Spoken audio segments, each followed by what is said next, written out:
All right, you wanted to do this tweet next? Is that what you want to do? Yeah, this Jordan Peele? let's just talk about it. Okay.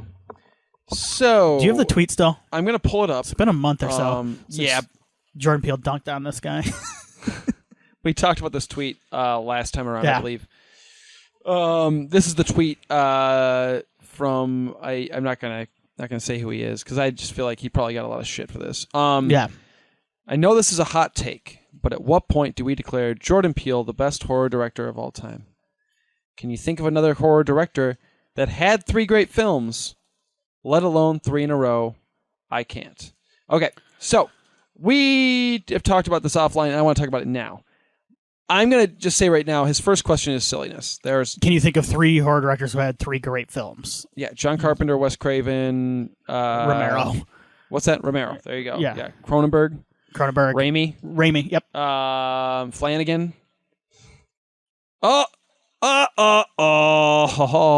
There's one. Okay, hold on. We'll get there. I don't even have Flanagan on here. Del Toro.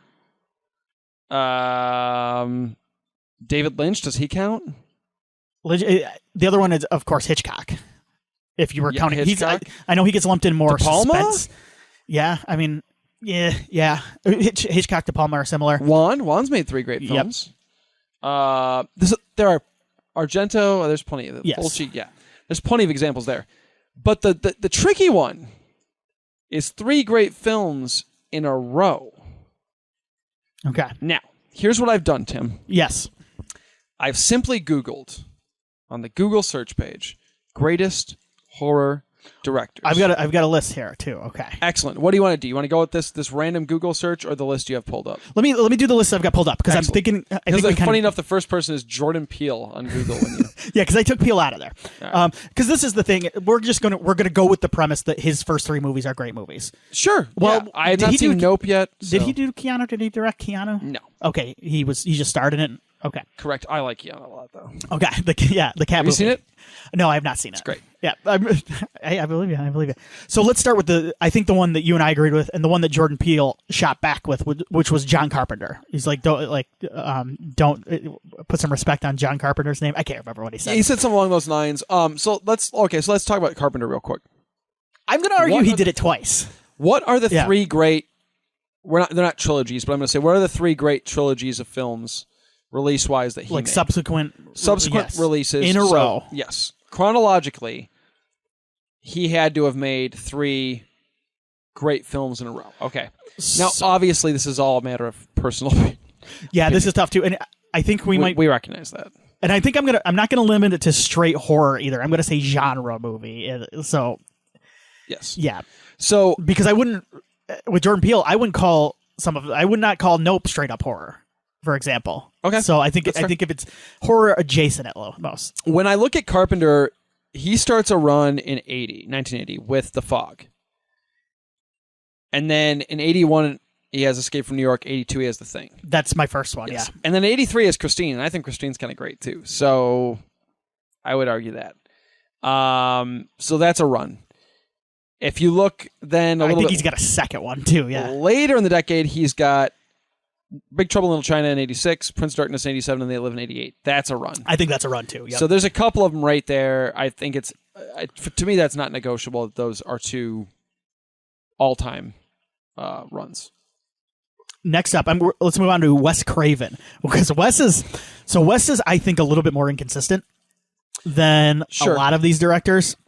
Yeah, I think I look at this and I as director. Because even when he's making like a Nightmare on Elm Street, like Hills Have Eyes 2 is right before it, and then it goes into Deadly Friend. Wes is a tougher one for 3 in a row. I don't think you can do 3 in a row because he's got some stinkers in there. Like, I think you would, if we're talking classic, I think you can make an argument in a case for Hills Have Eyes and Last House on the Left, but then like you have got Deadly Blessing right after. And I don't think you can make an argument for that as a great movie. Later on, like Shocker's fun, but because that interrupts Serpent and the Rainbow and People Under the Stairs, which you could almost make an argument for when you get into it. That's the closest I think you could get to. Now, I could see an argument being made for New Nightmare, Vampire in Brooklyn, and Scream. That's what I was thinking, but I don't think Vampire in Brooklyn is at most kind of an interesting failure to me. But, so, he did specifically say the 3 horror movies in a row. Okay. Just because you make another movie in that subsequent, does that count as breaking up their streak? What do you mean? So like Vampire in Brooklyn, you wouldn't count as a horror movie, right? Oh, I would. Oh, you would. So you're just saying it's not great. Okay, Yeah, I'm just saying. I'm saying it's not great. Yeah, okay. Because I guess that makes sense. If Okay, you wanted I to, gotcha. you could probably make a Nightmare, like a Scream to a Music of the Heart, if you like loved Music of the Heart. Yeah, right. I think you're stretching now. Like, Yeah, for sure. For sure. Okay. So I thought you were saying that Vampire in Brooklyn does not count as a I don't horror think film, and I was going to say, well, that if it doesn't count, let's not keep it part of the.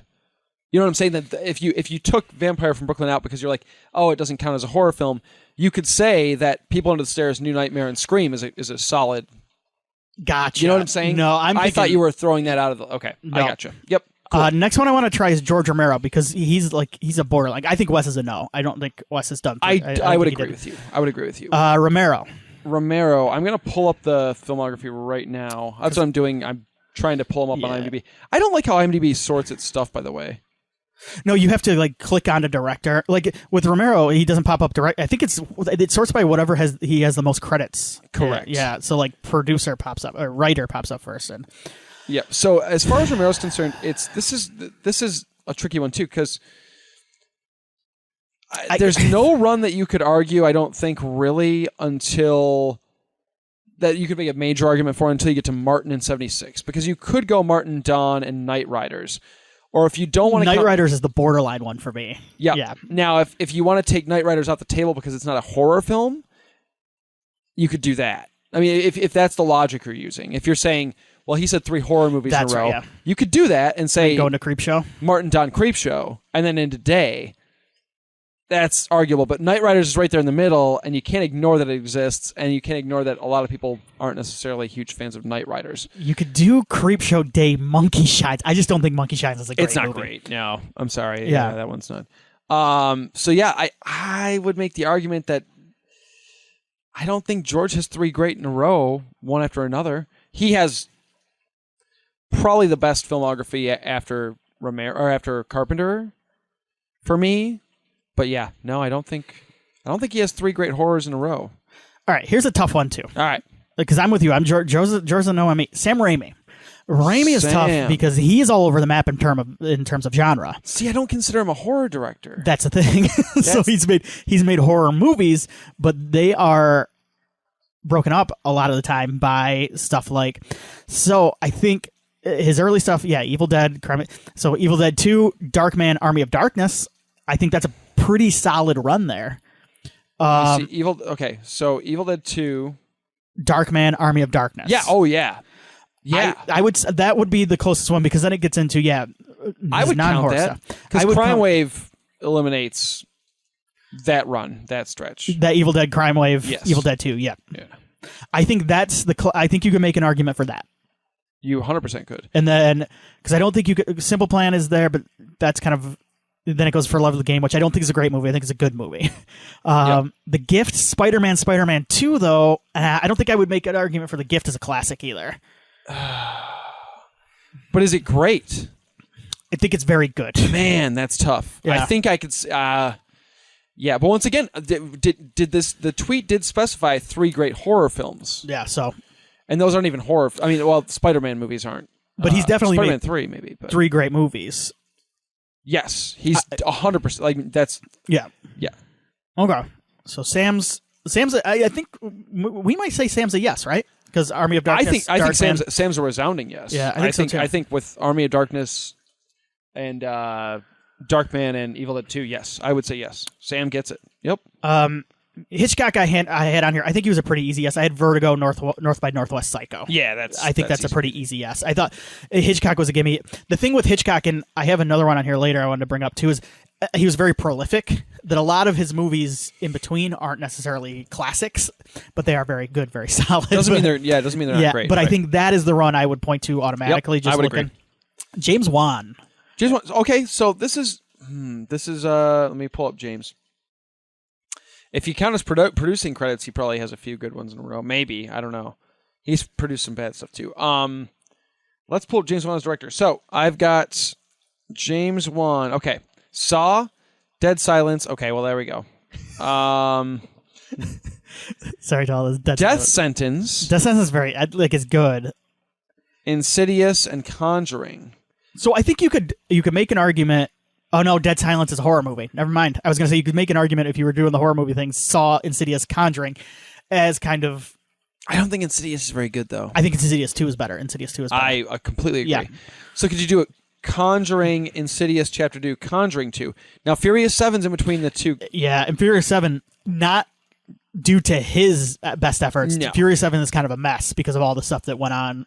Paul Walker died during the filming of it. Could that have something to do with it? Because, like, I think if you took Furious 7 out of the equation, if we were going by the rules of we're only counting the horror films, I think James could make the cut. But we haven't been doing that, so I would say James does not make the cut. Who do I have next? And I think the reason why is Insidious is enjoyable, but I don't think it's great. We just talked about this gentleman here. Yeah. Cronenberg. David Cronenberg. This is tough because there's always like one that breaks it up.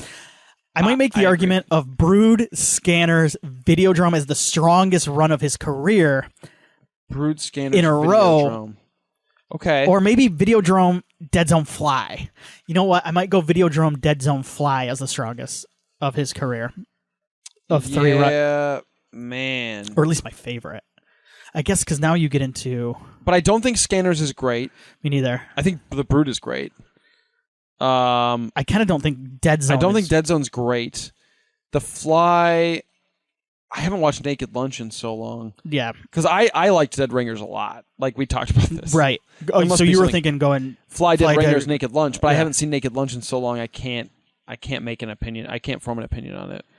I think maybe... Yeah, where's he at later? Oh, of course, he starred in Jason X. You could make Butterfly, Crash, Existence, Spider, he starts getting into that Violence. History of Violence.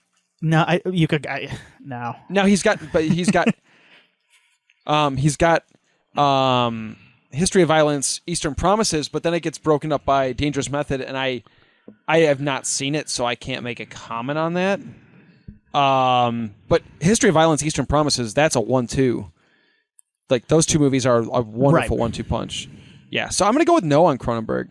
I'm just going to say it. This one I wanted to bring up real quick because I think it's an interesting... but James Whale did, back to like 3 years in a row, he had Frankenstein, The Old Dark House, and The Invisible Man, which are all kind of classics from the 30s. Uh-huh. But the issue is the way the Hollywood system worked back then, like the studio system, like he did a bunch of stuff in between. Like even though there were 3 years in a row, he'd make 17 movies. He would make a ton of stuff. So he's a no. Do you want to do a couple more here? Yeah, we can do. Let's do two more. Okay.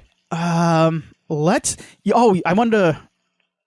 Park Chan-wook did Sympathy for Mr. Vengeance, Old Boy, and Lady Vengeance. So I want to put him that Vengeance trilogy. Let's do international real quick. Let's do Argento. Dario. Dario's a tricky one too because Dario's weird because he's one of those directors, and this goes for a lot of Italian horror of the era. But you have to like that. Yeah. You have to like Giallo stuff to like any of his stuff. If you don't like it, with the exception of maybe Suspiria, purely because I think Suspiria is one of those things that somehow managed to break through and become. It's so visually interesting and like arresting that like you don't have to love Giallo to. But I'm gonna say right now, I think he does have 3 in a row. So are you looking at the Deep Red, Suspiria, Inferno? Yep. Yeah, because then he goes into Tenebra, Phenomena, and Opera. And those are actually all pretty. You can good probably too. They're all, but I'm with you. You have to have a. I don't think Opera's great. Yeah, that was kind of on the borderline. But yeah, you could go Inferno, Tenebra, Phenomena. Because I don't know if Phenomena is great either. Like I think it's interesting and I think it's kind of fun. I love Phenomena, but I don't think it's great. I think that's Inferno's not great either. If I'm being honest. Yeah. I think the argument can be made that Argento had 3 great ones in a row. So I'm not going to say he didn't. I'm going to say for me he did not. Because I like Inferno, but is it a great movie? No, it's not a great movie. Deep Red and Suspiria rule. Like those two movies I think are like, as far as like a 1-2 combo, once again, he killed it. Inferno, I think, is well worth a watch. But I'm going to go, yeah. Let's do one more horror guy. And then I had a couple of non-horror I wanted to throw at you real quick. Oh, man, okay. Let's do, who would you rather try here? Guillermo or Joe Dante? Dante. Do Dante. Okay. So I would make an argument. I personally would make an argument for The Burbs, Gremlins 2, and Matinee because I love Matinee. The John Goodman. I haven't seen Matinee in long enough. I can't make a. But I don't necessarily. I got to look up Joe. That would be my. That comes in the later part of his career. I think Gremlins 2 is legit one of the best sequels of all time. Yeah. I think in a lot of ways Gremlins 2 is actually better than Gremlins 1. I think Gremlins 1 is fantastic. Gremlins 2 is so funny. And it's insane to me that they gave him the money to make that movie. It's nuts. What was Dante just in the? Oh, he was just in the news for the Baby Yoda thing. He made a snap at Baby Yoda looking at like one of the girls. I thought it was pretty obvious he was making a joke. But wait, what did he make? He said Baby Yoda was an obvious ripoff of Gizmo. And like everybody got mad at him. I'm like, oh, I think he's kind of joking around, or maybe he's not. He does look a lot like Gizmo. You mean people are being overly sensitive right now? That's crazy. Yeah. You know what though? I mean, he did make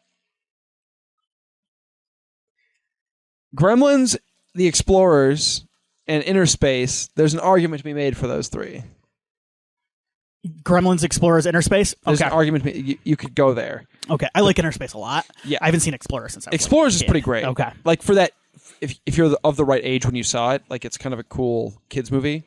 That is The Explorers I'm thinking of, right? Just want to make sure. Yes, Ethan Hawke. Thank you. So you could go with that. But yeah, Burbs, Gremlins 2, Matinee, that's a really solid run there. Anything after that? I mean, Small Soldiers in 98. Mm-hmm. He hasn't been real solid since probably the early 90s. Okay. He's had a rough run. Okay. All right. There were a couple I wanted to throw out. William Castle, I think you might be able to make an argument for. I don't think they're great movies, but House on Haunted Hill, The Tingler, and 13 Ghosts. Yeah. But I think those are more fun. The other one I had is Jacques Tourneur. He did Cat People, I Walk with a Zombie, The Leopard Man. They're all these old Val Lewton movies from the 40s that I think are all.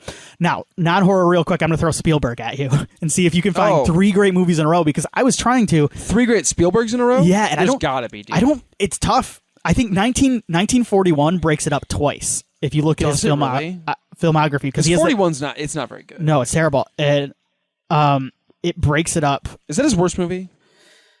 No, I think stuff like The Lost World is probably his most. The Lost World, it sucks. Yeah, but at least The Lost World has like some decent action sequences, and 1941 is wacky enough and like weird enough that I think I would watch it before. It's pretty bad though. Okay, I'm looking at the filmography right now, and I'm gonna have to try and pull this out. See, we're not counting TV movies, right? No, I think we're going. So going. Duel doesn't even count. That's technically a TV movie. The Run is the way I looked at it was Jaws, Close Encounters, and then Raiders. But 1941 is right in between Close Encounters and Raiders, because I think because then it breaks it up again, because you could do Raiders and then E.T., but you can't do it because 1941 is there. And then I can't do Twilight Zone. I can't do. I guess that's a segment. So if you wanted to do Temple of Doom, you could. You could. Yeah. You can make an argument for Sugarland Express, I guess, Jaws and Close Encounters. I don't think I would. Could you do Temple, Color Purple, Amazing Stories? Segment, but you could do Empire of the Sun, which is very good. It is kind of a great movie too. Always isn't very good either, if I remember right. If you really loved Hook, you could do Hook, Jurassic Park, Schindler's List. I love Hook. Okay, dude, why do people hate Hook? Can you tell me? I'm going to assume you don't like Hook. Based on I don't dislike Hook. I would not make an. In fact, I would probably make an argument for that Sugarland Express, Jaws, Close Encounters. Why do people shit on Hook? No, you know what? I would make a Raiders, E.T., Temple. I would make an argument for before. Because that one hurts. I don't dislike. It's just super long. Okay, length. Yeah. Okay. But yeah, AI. I don't think AI is Amistad. Great. Yeah, because I was gonna say you could do Amistad, Saving Private Ryan. AI. Minority Report, Catch Me If You Can. To Terminal is not great. War of the Worlds, Munich, Crystal Skull. War of the Worlds isn't great. Munich, Crystal. Oh, yep. I don't think Spielberg has 3 greats in a row. I don't think so either. The other one I wanted to throw at you. This one might be kind of a quick one. Is Tarantino. Yeah, he definitely does. I think you could. Yeah. I love Jackie Brown, so I would say Reservoir, Pulp Fiction, Jackie Brown. 100%. Yeah. Yeah. That's and honestly, easy. I would make a case for his last 3 movies too. What are his last Django, Hatefully, and Once Upon a Time. 100%. Yeah. He's got multiple stretches because, I'm not a Kill Bill guy. Like, I like them, but I don't think they're great movies. I'll be honest with you. I just don't think they're great. But yeah, those two stretches you just gave, especially Reservoir, Pulp Fiction, And Jackie Brown. yeah, because I like Once Upon a Time, but I don't think it's as good. It stands up to. Would you Django go and- Inglorious Bastards, Django, and I think the run of Inglorious, Hateful Django, and Hateful Eight is his best run he's ever done. okay, That is as good as like that's as good a run as anybody's ever had in movies. I think those movies, and Hateful Eight is like my favorite Tarantino movie. So cool. Yeah, So okay. we did it. All That right. was that was tough. That was I fun. just want to stick up for that guy who tweeted that at Jordan Peele. It was tougher than anticipated. Yeah.